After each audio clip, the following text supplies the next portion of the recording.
हम अपना लेक्चर को कंटिन्यू करते हैं। तो देखिए लिखा है, the object which allow light to pass through it but partially are called translucent objects. ऐसे ऑब्जेक्ट्स जिनसे हमें आर पार दिखाई तो देता है बट पार्शियली, थोड़ा थोड़ा सा दिखाई देता है, बहुत ज़्यादा क्लियर नहीं दिखाई देता है। जैसे प्लास्टिक की बॉटल देखी होगी तो एकदम क्लियर दिखाई, आप अपनी कार में बैठते हैं, ग्लास ऊपर कर लेते हैं, क्लियर दिखाई देता है। लेकिन कुछ चीज़ें ऐसी होती हैं जो मतलब दिखाई तो देता है पर थोड़ा सा धुंधला सा, तो उसका एग्जाम्पल हो गया जैसे बटर पेपर है, प्लास्टिक शीट है, और हमारे जैसे मिल्की ग्लास होते हैं, तो उसमें क्या होता है, थोड़ा थोड़ा हमें पार्शियली, थोड़ा थोड़ा धुंधला सा दिखाई देता है। तो ऐसे ऑब्जेक्ट्स को हम ट्रांसल्यूसेंट ऑब्जेक्ट्स कहते हैं।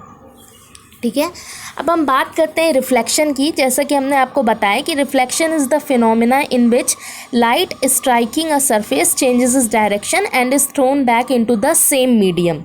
ठीक है, तो इसको हम एग्जाम्पल के थ्रू देखते हैं कि किस तरह क्या चीज़ हम बोलना चाह रहे हैं। जैसे हमारी बुक्स में दिया रहता है कि रिफ्लेक्शन एग्जैक्टली है क्या, देखिएगा इस डायग्राम में आप देख सकते हैं, इंसिडेंट रे एक प्लेन मिरर पर स्ट्राइक कर रही है और वो बाउंस बैक होके रिफ्लेक्टेड रे आ रही है। ठीक है, जिसे हम पॉइंट ऑफ, जहाँ पर इंसिडेंट रे स्ट्राइक करती है उसे हम बोलते हैं पॉइंट ऑफ इंसिडेंस। ठीक है, अब शायद ये आप लोग को उतना समझ में नहीं आ रहा होगा, मैंने लिखा है angle of incidence is equal to the angle of reflected ray. इसको थोड़ा और समझने की कोशिश करते हैं। देखिएगा, देखिए जैसे मैंने इस डायग्राम में कुछ बनाया हुआ है, ये सेकेंड डायग्राम देखिएगा, सन रेज़ है। ठीक है, और मान लीजिए सन रेज़ है और आप सामने खड़े हैं, इस तरह से खड़े हैं कि सन रेज़, आप सामने खड़े हैं एक शीशा लेकर। ठीक है, एक मिरर लेकर आप खड़े हैं और ऐसे खड़े हैं कि जो सन की रेज़ है वो डायरेक्ट उस मिरर पे आए। ठीक है, इस तरह से आप खड़े हैं और सामने, जैसे हम कभी कभी गेम खेलते हैं ना कि शीशे पे कोई रेज़ आए और हम दूसरे पर स्ट्राइक करते हैं, कि ऐसे आँख पे करते हैं तो वो आँख पे एकदम, जब दूसरे की आँख पे एकदम से स्ट्राइक करता है तो ये गेम की तरह हम लोग खेलते हैं। हम लोग आँख छुपा लेके, बहुत तेज़ स्ट्राइक करती है लाइट। बिल्कुल उसी तरीके से कि जैसे एक सन रेज़ है तो सन रेज़ से जो लाइट आ रही है वो मिरर पर टकरा रही है, यानी जो लाइट आ रही है वो क्या है, इंसिडेंट रे है। जो लाइट आ रही है वो इंसिडेंट रे है, और मिरर से टकरा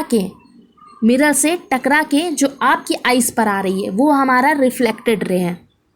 ठीक है, ऊपर वाला एग्जाम्पल भी देखिएगा, जैसे कोई प्लेन मिरर इमेज फॉर्म होती है हमारे प्लेन मिरर में।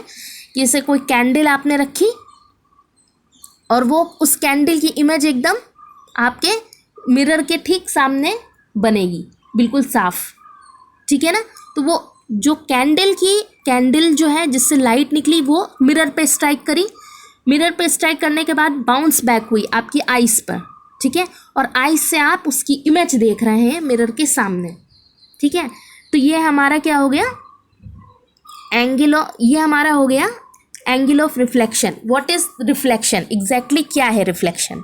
ठीक है, जैसे आप लोग इस चीज़ को, जो हमारा साइंटिफिक लैंग्वेज है फिज़िक्स की, उसको आप अपनी डेली लाइफ से भी रिलेट करके अच्छे से पढ़ सकते हैं। ठीक है, तो देखिए पहले मैंने क्या लिखा है, the ray of light from the source that strikes a given surface is called incident ray. ठीक है, ray of light from the source क्या है, मान लीजिए सन रेज है, कुछ भी हो सकता है सोर्स, तो टॉर्च भी हो सकती है, कुछ भी हो सकता है सोर्स। तो रे ऑफ लाइट जिस सोर्स से आ रही है, that strikes a given surface हमारा मिरर हो सकता है, is called the incident ray, उसे हम बोलते हैं incident ray. The point eight which the incident ray strikes the surface is called the point of incidence. ठीक है ना, तो जो इंसिडेंट रे जिस मिरर पर स्ट्राइक कर रही है उसके बीच में जहाँ पे वो स्ट्राइक कर रही है वो पॉइंट कहलाता है एंगल ऑफ इंसिडेंस, यानी कि point of incidence. Perpendicular to the surface at the point of incidence is called the normal